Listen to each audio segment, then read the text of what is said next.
স্বাদ অনুবাদে তোমাদের সবাইকে স্বাগত।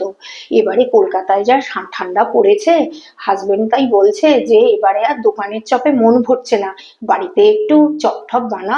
এখন বাজারে তো প্রচুর টাটকা শাকসবজি পাওয়াই যাচ্ছে, তাই বানিয়ে ফেললাম আজকে ভেজিটেবিল চপ। তাহলে চলো রেসিপিটা দেখে নিই। চ্যানেলটা সাবস্ক্রাইব করে বেল আইকন প্রেস করতে ভুলে যেও না কিন্তু। প্রথমেই 3টে শুকনো লঙ্কা, একটা তেজপাতা, 1 টিস্পুন গোলমরিচ, 1 টিস্পুন গোটা ধনে, 1 টিস্পুন গোটা জিরে, 1 টিস্পুন মৌরি সব একসাথে ড্রাই রোস্ট করে ঠান্ডা করে গুঁড়ো করে নিলাম। এবার প্যানে 3 টেবিল স্পুন সর্ষের তেল গরম করে বাদাম ভেজে তুলে রাখলাম।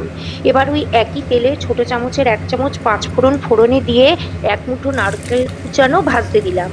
কিছুক্ষণ ভাজার পর তার মধ্যে থেতো করা আদা কাঁচা লঙ্কা দিয়ে আরও কিছুক্ষণ ভেজে নিয়ে গ্রেট করা বিট গাজর দিয়ে ভালো করে মিশিয়ে নিয়ে 1 চামচ নুন অ্যাড করলাম। নুন অ্যাড করার ফলে বিট গাজর থেকে বেশ কিছুটা জল বেরিয়েছে।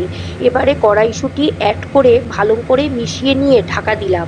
কড়াইশুঁটি বিট গাজর থেকে যে জলটা বেরিয়েছে তাতেই সেদ্ধ হয়ে যাবে।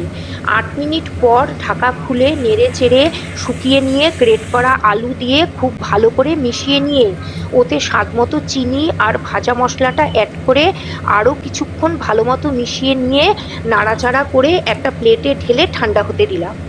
ঠান্ডা হওয়ার পর অল্প অল্প করে পুর নিয়ে লম্বা করে চপের আকারে গড়ে নিলাম। এইভাবে সবগুলো তৈরি করে নিয়েছি।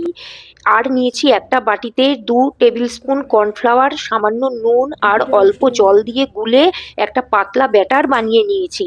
এবারে একটা করে নিয়ে প্রথমে ময়দা মাখিয়ে কর্নফ্লাওয়ারের ব্যাটারে ডুবিয়ে বিস্কুটের গুঁড়ো ভালো করে মাখিয়ে নিয়েছি। এইভাবে প্রত্যেক কটা চপ রেডি করে 8 ঘন্টা ফ্রিজে রেখে সেট হতে দিলাম। 8 ঘন্টা পর কড়ায় তেল গরম করে গ্যাসের ফ্লেম মিডিয়ামে রেখে চপগুলো ভেজে তুললাম। তোমরা ইচ্ছা করলে ডাবল কোটও করতে পারো। পরের বার আর শুকনো ময়দা মাখাতে হবে না, শুধু কর্নফ্লাওয়ারের ব্যাটারে চুবিয়ে বিস্কুটের গুঁড়ো মাখালেই হয়ে যাবে। এবারে রিং করে কাটা পেঁয়াজের সাথে সার্ভ করে দিলাম। ভিডিওটা ভালো লাগলে লাইক কমেন্ট শেয়ার করে দিও। আর আজকে এই পর্যন্তই। টাটা, দেখা হচ্ছে নেক্সট ভিডিওতে।